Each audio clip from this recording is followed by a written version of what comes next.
Welcome to Pharos. Today we'll explore the use of filters to reduce search results. Start off by looking at all the targets available in Pharos, which is about 20,000. And what we'd like to do is to reduce this to a more manageable and relevant subset. We start off by looking at the filters shown on the front page out here, of which there are 5. Each filter looks at a different aspect of a target. So let's start off by selecting targets which are T-clean. You'll see that the numbers on the side correspond to the number of targets that match that value of the filter.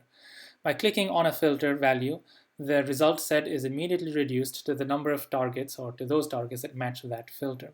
The selected filters are then displayed on this bar up here. Different filters can be combined using logical AND. So if we select a disease filter, say hypertension, we will reduce this to 94 targets that match the T-clean and the hypertension filter values. Note that within a given filter, multiple values can be selected, and those values are combined using logical OR. So now if we select hypertension and cancer, we come up to 247 targets. That is all the T-clean targets that match T-clean, plus those targets which are associated with either hypertension or cancer. Now, there are just 5 filters shown on this front page out here, but Pharos provides access to 50 filters. By clicking on the All Filters link, you can be taken to the page that lists all the filters that are available. This is a very long page, and you can scroll up and down and explore the filters that are made available. Or you can use this text box out here and start typing text. This will then display those filters whose titles match what you type. If we start looking for tissue filters, we can start typing TI.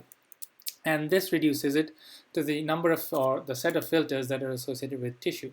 You can see that there are multiple here, and in most of these cases, we see that the tissue filter title has a small arrow. By clicking on that, we can get a text box which allows us to further reduce the actual values shown in that filter. This is very useful for filters that have a lot of values associated with them. So for now, let's look for, say, a tissue that is an endocrine system. If you start typing, we see that there is indeed one value for the endocrine system.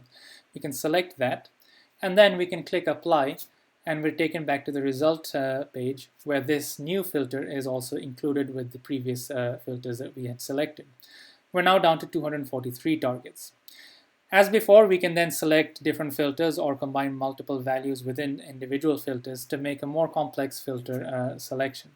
Importantly, the final set of targets matching the set of filters can be bookmarked by simply bookmarking the URL in your browser.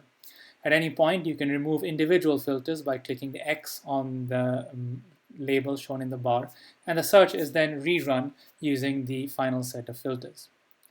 This is a very brief summary of the use of filters to explore Pharos targets, and if you have any further questions, please contact us at pharos@mail.nih.gov.